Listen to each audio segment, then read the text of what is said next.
সময়টুকু রয়েছে 24 ঘন্টা সময় আল্লাহ পাক দিয়েছেন। এর মধ্যে 5 ওয়াক্ত নামাজ রয়েছে, প্রতিটি মাস দিয়েছেন, প্রতিটি মাসের মধ্যে বিশেষ বিশেষ আমলগুলো রয়েছে। সেই আমলগুলোকে আপনাকে আমাকে ধরতে হবে, আঁকড়ে ধরতে হবে, দৃঢ়তার সাথে পালন করতে হবে। ঈমান এবং আমলকে শক্তিশালী করার কোশিশে 24 ঘন্টা মজবুত থাকতে হবে। সুবহানাল্লাহ। প্রিয় হাজরাতে মজলিস, আরেকটি বিষয় সবসময় মনে রাখতে হবে, সেটি হচ্ছে আমরা হচ্ছি দয়াল নবীর উম্মত, ঠিক কিনা?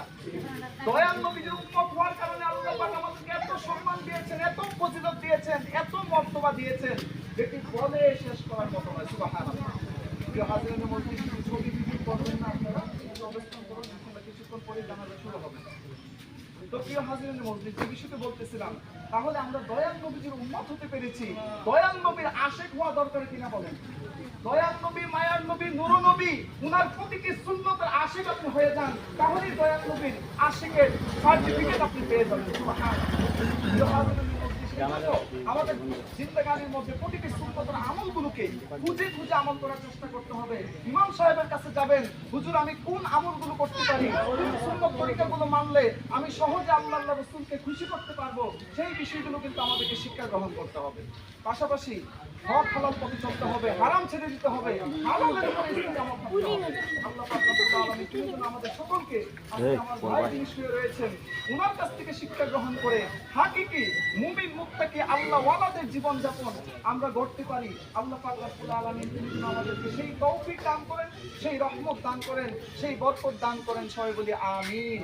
ওয়া আখিরু দাওয়ানা আলহামদুলিল্লাহি রাব্বিল আলামিন। আসসালামু আলাইকুম ওয়া রাহমাতুল্লাহি ওয়া বারাকাতুহু। আমাদের হুজুর কোথায় আছেন? কিশোরী হুজুর আছেন এখানে? বাড়ি কোন জায়গা?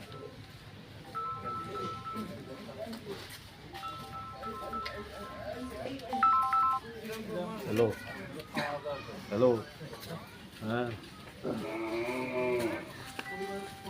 ফোন দিস না,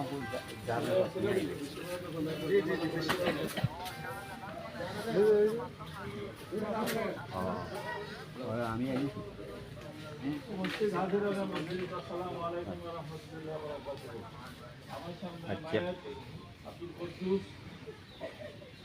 আমি বুদ্ধি বুদ্ধি রাখতাম, আমাদের ছিল এবং আমি জানি যে উনি খুবই অত্যন্ত ভালো মানুষ ছিলেন এবং তার চলাচলের মাধ্যমে বিভিন্নভাবে মানে উনি মানবতী করছেন।